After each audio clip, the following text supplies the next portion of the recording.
Hello, it's me. As you can see, I'm doing today's lockdown review in a slightly different setting. My garden, my lovely sunny garden. You can see my washing over there, on my shoulder. And the terrace rows behind me. But I'll probably hear the kids playing with the parents. But yeah, I'm just enjoying a bit of sunshine while I can. Because I'm busy at the minute. Suddenly with me degree work, my PS, I keep forgetting, PhD research,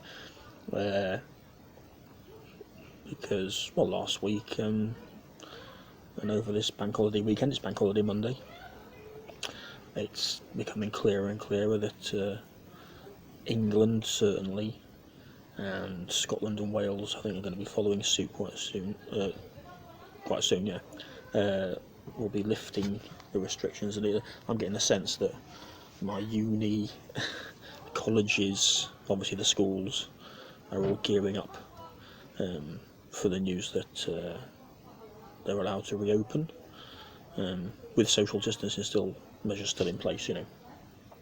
I had emails off one email off my the vice chancellor of my university on Friday, I think it was, to sort of tell us what's coming up with that. I mean, of course, it's the end of the academic year now, coming up to June, so that's from September onwards. But for me, I just carry on because, as it's PhD research, it's not classroom based, it's not lecture based. I'm left to my own devices, basically, more or less, with the supervisor. But yeah, here I am, different setting, and so yeah, that's what's now. So this is, I'm losing track, the end of week 8, I think. Yeah, I think we've done week 8 now, haven't we? So a UK lockdown, and the news really for this past week, apart from things starting to reopen in people's minds, is that lockdown just seems to be over, really, effectively. Especially, I mean, here particularly, I can see on my morning walks. So I'm just looking at one of the cats, local cats that's come in. People have just, I think, just started to give up on it, to be honest. Back to normal levels of traffic on the roads early in the morning when I have my sort of morning walk around my ward. More people out on the road, on the streets and that, and in the shops. Whereas at the beginning I wasn't really seeing anybody. So if that's happening here in North Wales, because Wales has been pretty as stringent as possible, a bit like Scotland, with the lockdown message from the governments here, as opposed to England. Yeah, I just get the impression people are starting to do their own. Sorry, stop recording there for some reason. Don't know why. What was I saying? So yeah, the big news really over the weekend and today is Dominic Cummings, of course, Boris Johnson's main advisor from the beginning, strategist during the election in December, allegedly flouting the lockdown rules. For me, I find it a bit, obviously no one should be flouting the rules, shouldn't have been, but as I've said in my past reviews, there's people that I know of who I've seen doing it, who've been flouting it all along, to be honest here. I'm sure there are where you are. I heard yesterday about roughly a third of the population have never been sticking to the rules anyway. And then of course the sort of hypocrisy of a scrum of journalists, photographers, etc., hanging around Cummings' house every morning, every time he comes out to put the bins out, every time he comes out to put his bike in a car boot or something. They're all there, literally a scrum, not a cigarette paper between them, shouting at him, cajoling him over breaking social distancing and the lockdown rules. you know, do I need to go on? It's obviously just a nonsense as far as that's concerned. And then saw this morning, last night, even his neighbours were out in the street in front of his house, shouting at him and jeering at him. Again, out in the street among one another, amongst the journalists. Yeah, they've defeated their point there, I think, in the way they're doing it.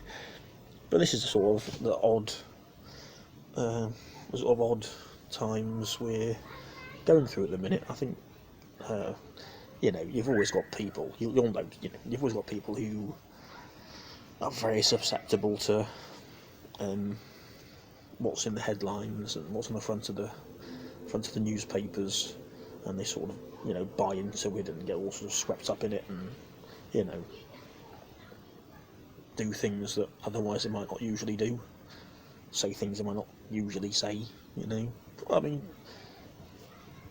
the press, the media, propaganda works. That's why the billionaire class own papers, own TV stations, because it works, So that's all a bit odd to watch. If obviously he's broken the rules, then well, I don't know. Should he resign? Because he's not actually a minister. He's not an elected member of the government. He's an appointed advisor, appointed by Johnson. So, really, he carries no responsibility. He doesn't carry ministerial responsibility that a minister or elected official would do. So it's entirely up to Johnson if he and Cummings, if he's going to either let him go or tell him to go, or if Cummings wants to stay. I mean, it's a bit of a non-issue because once again, lots of other things are getting buried in a news cycle with all of this, which is always a tactic, isn't it? Particularly with the right-wing press. So it appears effectively lockdown appears to be over, except for people like me and my family and hundreds of thousands, maybe millions of others in the country who were having to self-isolate anyway, lockdown or no, because of risks to our health from underlying medical conditions. So even when everything's lifted and restrictions are lifted, but social distancing is still in place within sort of shops and coffee shops and pubs and things, still effectively be in self-imposed lockdown, So for us now going forward, and people like us and maybe you out there, big question marks now about when our lives can get back to normal. When can I go, when it's reopened, when can I go to my university on the train? I live on the North Wales coast, but I live about, maybe 30-40 miles from my university, so I have to walk over a bridge to get to the train station, passing lots of people, because it's not a wide bridge walkway. I have to wait on go through the train, the ticket office. I have to wait on the platform. I have to get on the train. What happens? I have no idea what's going to happen there, to be honest with you. Today, because we can't get any masks, realising I'm going to have to go out now because of practicalities. Food shopping and things has been a bit of a nightmare, to be honest. Trying to book a slot every single week, once a week. Often you don't get what you ask for because it's not there. You get some funny substitutions sometimes, which has been quite amusing. But the first 2-3 weeks we couldn't get any slots at all. We were completely dependent on the generosity of strangers. I think the first week or first couple of weeks, two fantastic ladies who work for one of our local taxi companies actually brought us food out of the goodness of their hearts. I mean we pay for it, but they went and got it for us, which was just fantastic. I had so many people offering to bring us food if we need it, so we're very lucky. It's been fantastic. Obviously, I had local family also helping when they can, but then they're busy too, and they're I have 2 members of my family which are frontline staff. One of whom works in the for the NHS in the local hospital, and the other works as a police officer. So they're very busy, and they've got children too. So they're having to look after their own kids and family, and it's a struggle for them as well. You're going to obviously have similar sort of things to that going on, and still going on. So it's a bit of a funny time now. Sort of seems like a transitioning out, but not officially. Maybe in England officially, but not here in Wales. It just seems to be happening anyway. Obviously the weather's getting nicer. I live in Rill, so this would usually be the time that we're all going at the beach, or I'm going at the beach, spending the day on the beach in this lovely weather. I take a few kites with me, stress relief, you see, on my own, peace and quiet. Take a few kites, fly a few kites. Sounds funny, but it's a nice, it's good for stress, believe me. That's always fun, but I can't do that now. Today we're having to make masks. We're making masks out of a new pair of jeans that I've dug out. So my mum, who's the talented one, because if I did it, it would not look like it, and it wouldn't be a functioning face mask, let's put it that way. But my mum's very kindly got a sewing machine out, and she's trying to make at least one for me, so I can go out and get what we need to get, with hopefully reducing the risk, and hopefully some for them, so that they can, because of course I'm lucky I've been able to go out for walks in the mornings if I'm careful. I sort of exercise 3 times a week. Still trying to rebuild my health after being housebound all of last year, because of my underlying heart condition, and I've been extremely lucky because the NHS fixed that after waiting for a year, more or less. I was doing well, getting my health back and getting out there and out and about, and then this has happened, and I suddenly panicked and thought, what am I going to do now? I can't go out like I used to, for the long walks and things. So that's been a challenge. That's been even though the PhD and everything else, my number 1 priority is to get my health back, basically. Because if you haven't got your health back, you can't do anything. You can't do anything. So it's been going well, but it's going slowly, and I was hoping to be up to a certain level by now. Not quite there yet, because I haven't been able to sort of do what I planned to do at the beginning of the year.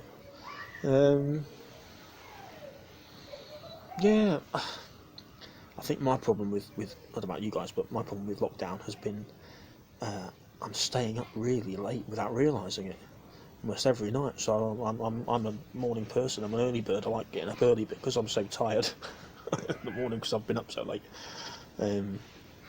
It's Twitter, social media is Twitter and Facebook. I'm spending my life on Twitter and Facebook, and then that's encroaching on my my sleep, basically. It's funny how it creeps up on you. I'm a grown man. I'm a grown man. There's no excuse. I should be aware of what I'm doing. So I'm gonna have to try and knock that on the head. So that's going to be funny. It's very addictive. I mean, you know this. It's very addictive, social media and Facebook and all that sort of stuff. I'm having to, in the afternoons, I try and do some work if I need to do work, or answer emails, sort out requests from locals and my residents if they need help or information on something. I'll try and do that, but I'll go in my room, automatically stick on the TV, and without thinking really, and sit down and start to try and do sort out what I need to do. Yesterday, over the weekend, because I had work to do with university as well, I thought, consciously, don't turn the television on. So I'm banging the table. Don't turn use your computer to get information you need, but don't watch YouTube, don't go on Twitter, don't do the stuff you usually do, Concentrate for once. on what you're doing. I can't imagine how previous generations would have coped in this with all this tech and all the available things that are available to us. You know, Netflix, Sky, you know, the internet, all this sort of stuff. You know, I can't imagine if they had that in, I don't know, Shakespeare's day. Would he have you've got around to writing the plays? Half of them, you know. Would Beethoven have gotten around to writing half of his symphonies or piano concertos, or Mozart and his operas? I do wonder, to be honest with you. I think I've got a hunch we're going to turn out to be the sort of least productive generation in recorded history, because we're all stuck on, you know, our tablets and phones, watching videos of people fall off the toilets, or you know, what do they call them? Those guys that climb tall buildings and with their sort of GoPros on their heads and scare the living, you know what, out of us when we watch the videos. What are they called? Free. Oh, I can't recall now. Anyway, I hate watching those videos. God, they make me feel sick. I'm not a heights person at all, which is funny because I'm hoping at the end of this, my great hope is to sort of, after being locked in for all last year and now at least these 2 months now, probably more, is at the end of the year is to try and just go somewhere, just go out somewhere, go stay somewhere else for a little bit, go on holiday. I've never been on a holiday. Well, when I was 16, but that was with my grandparents. But so I've never been on a holiday, so I'd love to go somewhere abroad or whatever, which means going on a plane, if they're still doing that. So the idea of getting on a plane is pretty terrifying, to be honest. Not because of COVID even, just because I'm not used to that. I think I'm watching YouTube videos of people on planes to see what it's like. Or look out the window and stuff like that, sort of just to desensitise myself slightly if I can. But that's been funny. I've been watching lots of YouTube videos, POV, point of view stuff, of people doing walks. It's very good. Look them up, I'd recommend it if you're stuck in.